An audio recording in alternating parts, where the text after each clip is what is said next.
The Grand Sierra Resort. It's huge, it's colossal, and it's also coming up on almost 50 years of age. If you've ever visited Reno, you surely couldn't have missed it. And if you're a local, you might even go by it every day, but not know the backstory of how this imposing building came to be. On today's episode, let's look at the backstory on what is probably Reno's most iconic structure, a building that started life as the MGM Grand, and today it's known as the Grand Sierra Resort.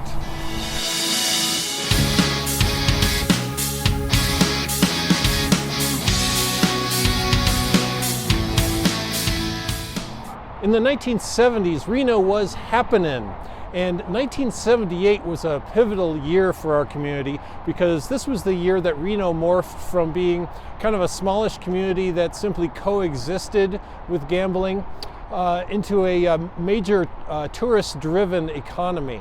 Several major properties opened that year, and none was more impressive and eye-catching than this one.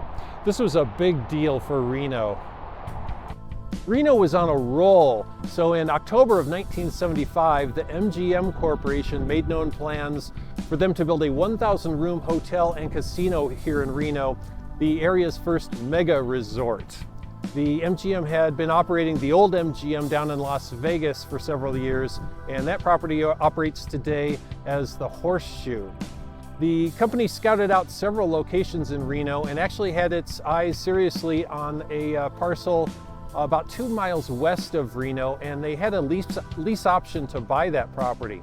I haven't been able to pinpoint exactly where that property was, but I conferred with local historian Neal Cobb, and we think it was probably here on the Truckee River about 2 miles west of Reno, and this is the area where the Patagonia Warehouse and Mayberry Park is now located.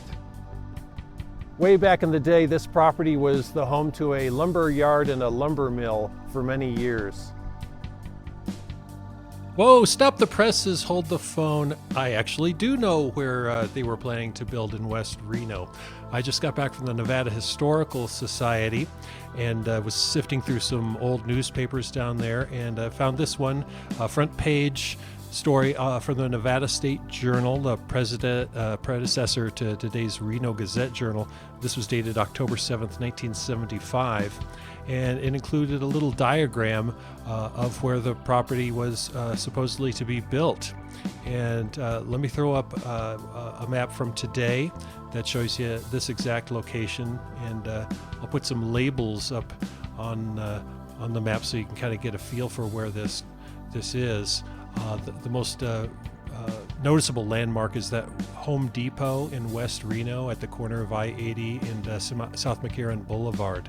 So incidentally, this property MGM was planning to build on was directly adjacent to property that Harrah's was planning to build Harrah's Auto World. And if you saw my episode on Bill Harrah, you'll know that he was planning to build a huge event center centered around his automobile collection.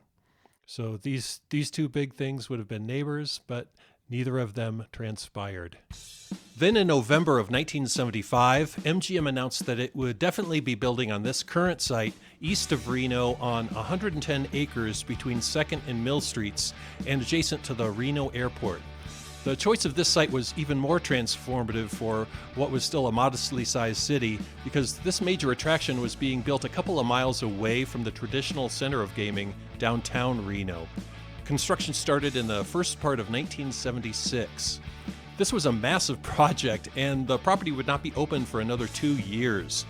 The construction cost in 1978 dollars was $150 million. It was to be 26 stories high and have 1,015 hotel rooms. It had a casino the size of 2 football fields.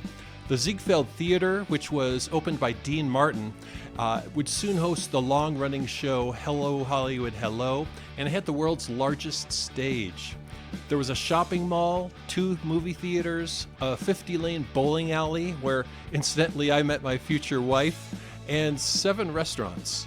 The property was originally licensed for 141 table games and 2,000 slot machines. This property was a complete game changer for little Reno, Nevada. When this building was first constructed and opened, this entire rear wing was not here, and the building kind of resembled the shape of the letter T. Apparently the MGM Grand was not grand enough, so in 1979 they were approved for a 982 room addition here on the rear of the building. Construction started in 1980 and was completed in 1981, and when it was all said and done, the MGM Grand had 2,001 hotel rooms. Prior to the opening of the MGM Grand, the largest number of hotel rooms in Reno was the Sundowner with just shy of 400 rooms. In 1986, both the MGM Grands in Las Vegas and Reno were sold to the Bally Manufacturing Company for $587 million. Rebranded as Bally's, this acquisition by Bally's was one of several they were making in the 1980s, including the Six Flags amusement park chain. Bally's became overextended, and in late 1990, they were unable to make the interest payments on the financing of the purchase of the MGMs, and in 1991, Bally's filed for bankruptcy. Bally's Reno was auctioned off in a liquidation sale in 1992, and the winning bid of $83 million came from the Hilton Hotels Corporation, which renamed the property the Reno Hilton and vowed to invest another $100 million in renovations. Considering that Bally's had paid $500 million for the property just 6 years earlier, Hilton got themselves a deal. Hilton changed the theme of the property into a more Western motif, and there was even talk at one point of building a gigantic indoor water park, which never came to fruition. In 2005, due to an impending merger between Caesars Entertainment and Harrah's Entertainment, Hilton decided to divest of the property rather than take part in the merger because they still had a connection to Caesars Entertainment. So in 2006, a sale was concluded to a group of investors for $151 million, and the name on the building was changed to the Grand Sierra Resort. There have been two sets of owners since the Grand Sierra Resort took on that name. The first investor group spent another $100 million to upgrade the property into a true resort destination.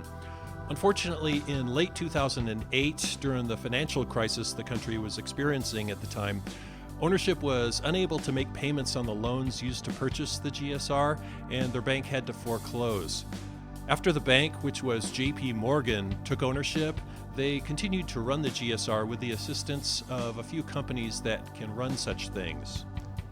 Enter Alex Meruelo, whose Meruelo Group at the time owned TV stations and restaurant chains and other successful businesses. He was born to Cuban parents who had fled to the U.S. to avoid the Castro regime. He was successful in business at a very young age, and he was already a millionaire by his 20s. Alex Meruelo saw great potential in the GSR to become a world-class destination, so he went to the owner at that time, JP Morgan, and negotiated a really sweet deal, and he was able to purchase this building and business in 2011 for just $42 million, which he paid in cash.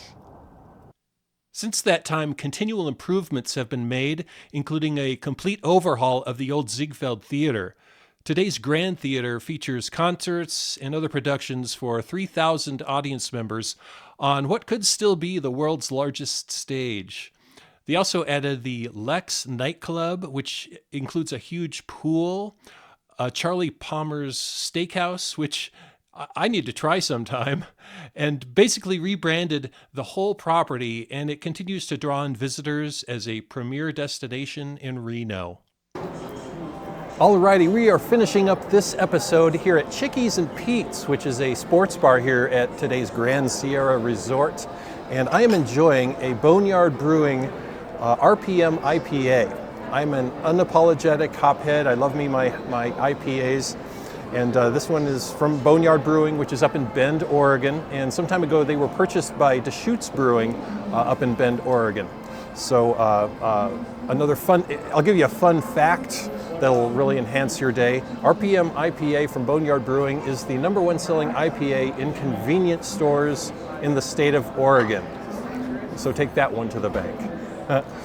I've been actually really busy behind the scenes making these videos. I've actually been working on 2 videos at once. this one here on the Grand Sierra Resort, and spoiler alert, I'm also working on one on Hello Hollywood Hello, which was the long-running stage production here that ran from 1978 to 1989. So watch for that one very soon.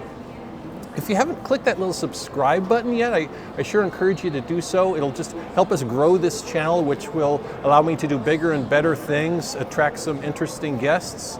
And if you'd also be so kind to click that little like button, that just lets YouTube know that you were here, you dug it, and allows the video to be seen by more people.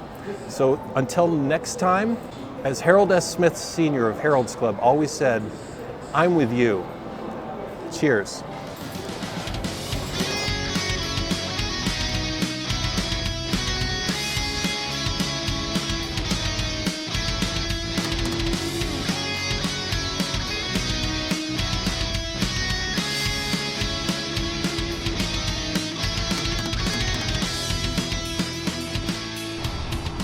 The Grand Sierra Resort.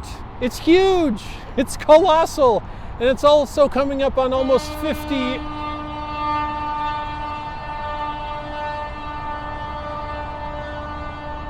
Thank you, truck.